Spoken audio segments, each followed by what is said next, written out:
Arsenal are in desperate need of a number 9. Most people are saying that will lead to them winning the league title. But is Victor Gyökeres the perfect man for Arsenal? Let's start there, Quakes. Because last week, off air, you were having a conversation, and you believe he could be.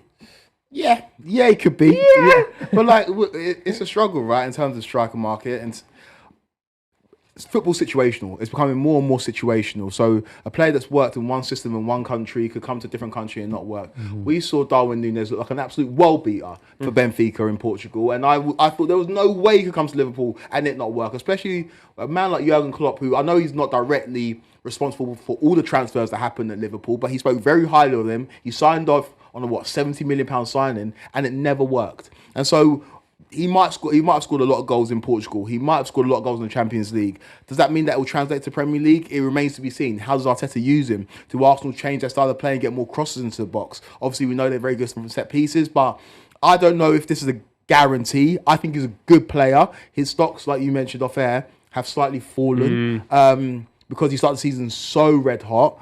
But he's a good striker and he can put the ball in the back of the net. It's whether the players around him, if Odegaard can pick up his form again, if they can utilise Saka in a way that works with him, if Kai Havertz is happy to play a supplementary role coming off the bench. There's so much that goes into it. But in terms of a player, isolated in terms of just assessing his skill set, he's a very good player that I think can suit the Premier League. I think really, apart from Gyökeres, who are you going for? I think it's going to probably be quite difficult to prize Alexander Isak away from Newcastle, especially now they've got Champions League football. He scored 52 goals in 49 matches. He's played in England before in the Championship, which I would say is physically more demanding than the Premier League, particularly in terms of strength. So we know he can do that.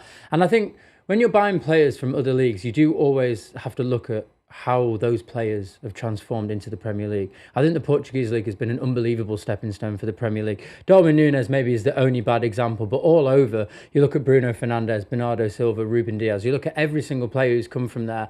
And I think because we don't watch it enough, we probably denigrate it a little bit, but I think it's a testament that a lot of the good players from that league have come over to the Premier League and been even better here and been the best in their position in the world. And I think, as you say, the striker market, there is a little bit of a dearth for it. If you're looking at a man who scored 52 goals in 49 games, who else can you really go for? I think that's part of the issue that Arsenal will have. We'll come to style in a second because I think that's a really important detail, like both of you just said there. But when you think about strikers and when you think about everyone saying Arsenal need a 9, need a 9, need a 9, so they have to go and get one. And the problem they have is not Man City, sorry, Liverpool are after a 9, Manchester United are after a 9, Chelsea are after a 9. So there's probably only 3 or 4 number 9s to go around, and then you're going to be left with the guys that you maybe don't want. You're going to try and make it work. Arsenal have already had to do that in other positions.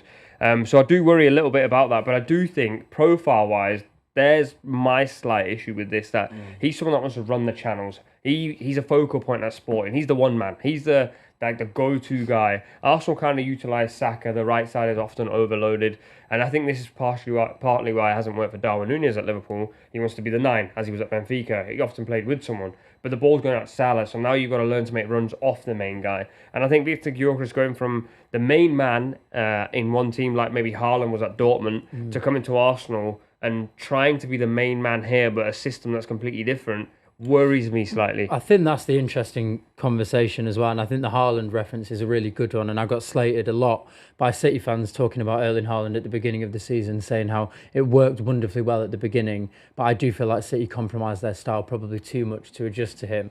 And I think it's probably a similar situation with Gyökeres here, but what I will say is City had the players to utilise Erling Haaland, and as you mentioned before, if Martin Odegaard can get back on form, if Saka can if Saka can keep fit and continue his form, and they potentially get someone on that left-hand side who's maybe a little bit better than Martinelli in terms of output, I think that they're not that far away from being able to just adjust to a style of play that will suit Gyökeres.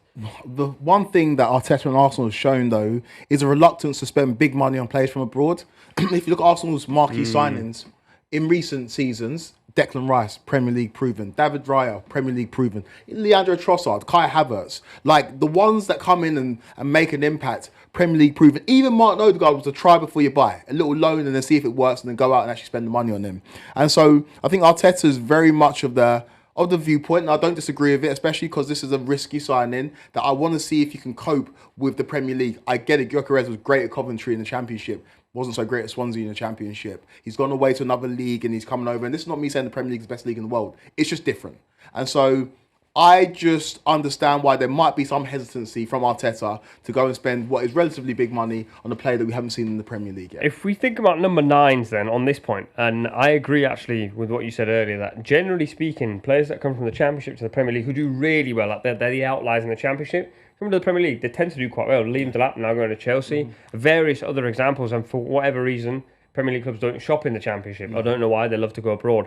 But if you think about number nines that have come to the Premier League over the last however many years, Nicholas Jackson, for example, what do you think they struggle with? In my mind, it's physicality, and also it's the almost like the loneliness that you have to deal with in the Premier League, because you have to deal with two big centre-backs, and you will find that difficult. What do you think Nicholas Jackson struggled with, for example? I think the issue for number nines is being profligate, right? In terms of wasting chances in front of goal. Because you might do it in another league. And again, I don't want to denigrate any other leagues. I'm sure there's so much attention. And if you miss chances, people are going to be on your back, especially the fans of your own team. If you miss chances in the Premier League and you're costing people fantasy points, you are hearing about it from every corner of the globe, right? If Gyökeres comes into Arsenal and for the first 7 games doesn't score a goal. Remember Rasmus Højlund? Remember that? How long that went on and how much he was being memed? I think that definitely affected his development. Sure. I think in the Premier League, if you're not clinical, you don't finish your chances, you're going to have an issue. The reason why Alexander Isak worked is he might have struggled with the physicality, but we all knew that he could put the ball in the back of the net. That was never the issue. It's about coming up to pace with the physicality. I think if you're not a clinical finisher and you can't put the ball in the back of the net on a regular basis in high leverage moments, you're going to have an issue. I've seen Gyökeres do it at Sporting, but it's a different kind of